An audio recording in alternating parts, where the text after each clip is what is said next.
Hello, friends, and welcome back to Malicious Compliance Stories. She purposely tried to get you to cancel your life for a fast food job? Honestly, that's a crappy boss, OP. But before we begin, best way to support our channel is to leave comments, like, and subscribe with the turned-on bell so you don't miss the new video every single day. Here we go. Crawled into work, still drunk from the night before. This happened a long time ago. 1996, I was working a local fast food restaurant, your typical McJob, if you know what I mean. Well, it was approaching my 21st birthday and I was planning a big party. I'd simply requested not closing the night of or opening the day after for obvious reasons. They decided to not only schedule me to close that night and come in early the next morning, but whoever called in that morning would be fired on the spot.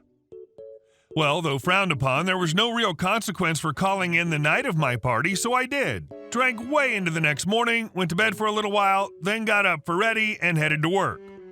I didn't drive, but for the life of me, could not tell who drove me. I just remember being dropped off in the parking lot and literally crawling to the front door. Climbed to my feet to open the door and made my way to the kitchen to get to work. I had to drag a garbage can to the grill because every time I cracked an egg, I vomited. In clear view of the front counter. After a short while of this, the manager that made the scheduling arrangements pulled off the floor and sent me home. I actually just passed out in the break room. She came in later with her thick German accent. When I say you come in or you're fired, perhaps I say what condition you be in when you get here. Side note, I think she was actually trying to cancel my party because not only was she my manager, she was also my neighbor.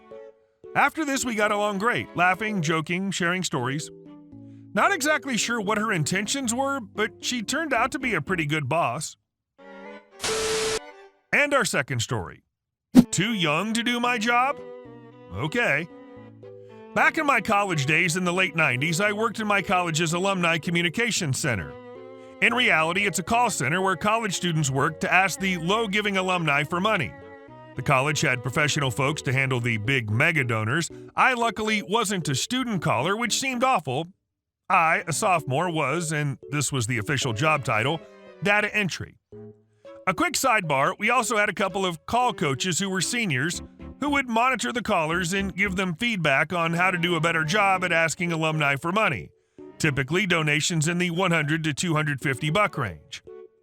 When callers made a call, they recorded the outcome of the call on a sheet of paper. I would then collect these sheets and then go to the sole computer in the call center and record the data. Most of the results I entered would be no answer or left a message on a voice machine. Sometimes we got a donation.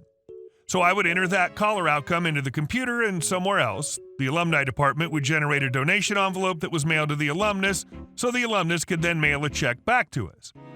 Now, about 10% of the donations would be by credit card. At the end of the night, after the callers left, I would spend about 30 minutes processing the credit cards through this dial-up credit card machine. I did this without issue for 2 months, September and October. Now enters Karen, the new boss lady over the call center. She finally notices the extra 30 minutes on my timesheet each day and asks me about it sometime in late October. I tell her that I process the credit cards after everyone leaves for the night. That's how I was trained by the previous data entry person. This upsets Karen, who says I'm far too young to be handling credit card information.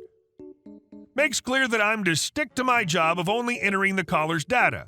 Period. End of story. Data entry only. No handling the money. The money is to be handled only by the grown-ups.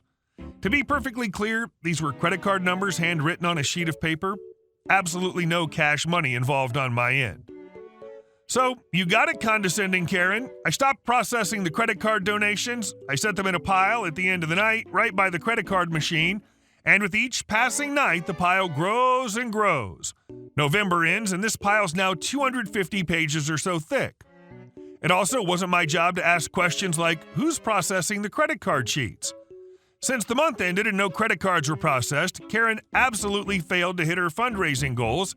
She starts to berate the call coaches and the callers for not doing a good enough job. Karen starts spending more time in the call center, watching everything and everyone like a hawk. I continued to do exactly what I was told to do. One day, she would offer a prize like a college hat, and then the next, a long lecture about how everyone shouldn't be so lazy. Over the course of December, I keep adding to the pile of unprocessed credit cards. It's a good 500 pages thick by now. Compared to the massive piles of sheets of no answers and left a message, it's not very noticeable. Naturally, someone in the alumni department has noticed that the donations coming in are about 25% over November and December. This results in me coming back from Christmas break where I get to meet Cool Chad, the new boss dude over the call center. He asks if my job includes processing credit cards.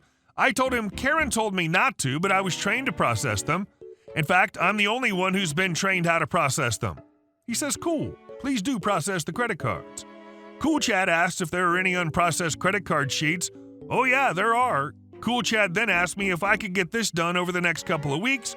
Oh sure, no problem. I spent several hours over a couple of Saturdays processing the credit cards.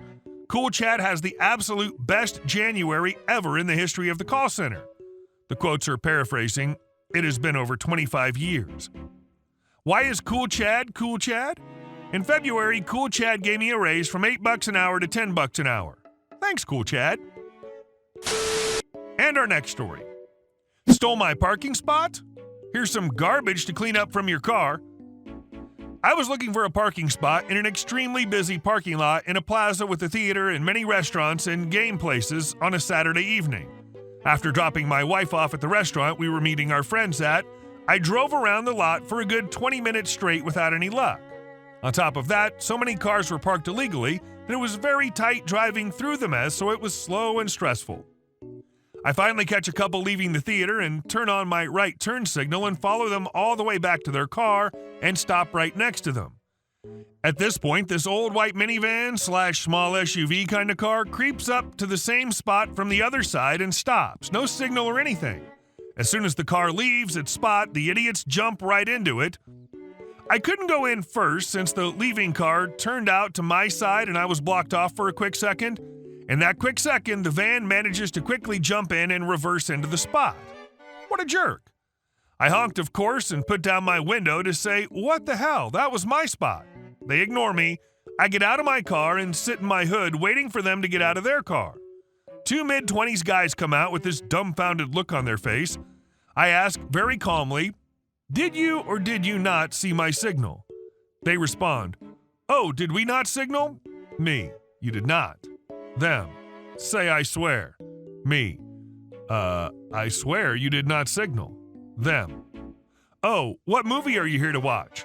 Me, I'm not here to watch a movie, I'm here for dinner, and I've already spent 20 minutes driving around here with my wife and friends waiting for me.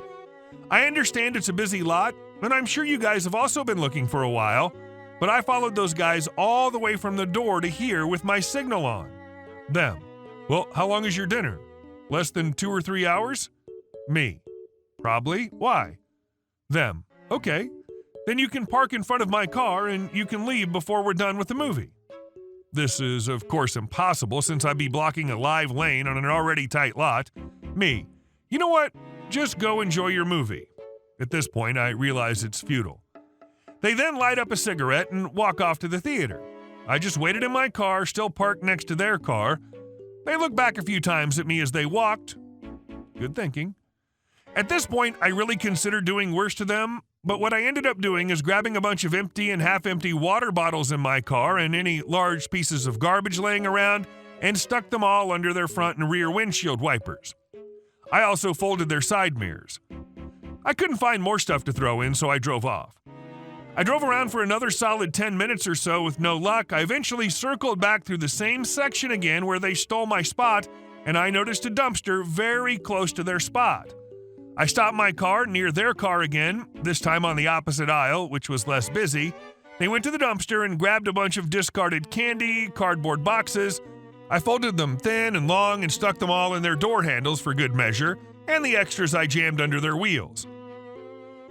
I know I didn't do anything crazy as I didn't really feel like doing any permanent damage to the car, but that made me feel better about these idiots making me waste another total of 20 minutes in that lot. Makes me really want to keep something in the car for occasions like this, as I didn't have much to work with. And our last story. HOA installed speed bumps on my road. So basically, we have this guy in our neighborhood who everybody hates. He's an a-hole to everybody, and at this point, he's probably screamed at every single person in my family and every neighbor on that street regarding their speed on the road. The speed limit is 25, and he's yelled at me for going 20 before. He sits outside of his house all day and yells at people and gets fall over drunk. Yesterday, I was driving home from work, and I look in my rearview mirror as I pull into the driveway, and he's following my car on foot to my house. He stands outside of my house and screams at me regarding my speed. I wasn't speeding. Long story short, we had a good 5-minute, very loud verbal altercation with each other to the point the neighbors came outside and watched. The next morning, I woke up and there were speed bumps on my road, not installed ones, but crappy ones you can pick up and move yourself, not bolted into the street or anything. The issue here is he's the head of the HOA, so he's claiming, because it's a private street, he can do whatever he wants. The speed bumps aren't even long enough to have both wheels go over them, so my front bumper scrapes the ground as I go over them. I drive a Mustang, which is low to the ground, so the speed bumps are going to damage my car if I have to repeatedly go over them. He only put them on our street and not the other 3 streets in our neighborhood. I also read studies and articles that state speed bumps lower property values in the area. I called the county to find out if it's in fact an HOA-owned road or actually owned by the municipality. It turns out to not be an HOA-owned road, so I informed them that someone has installed speed bumps in the road that are damaging my car. Now the HOA directly is liable for damages. Hey guys, thank you all for watching the video. I'll see you in the next one.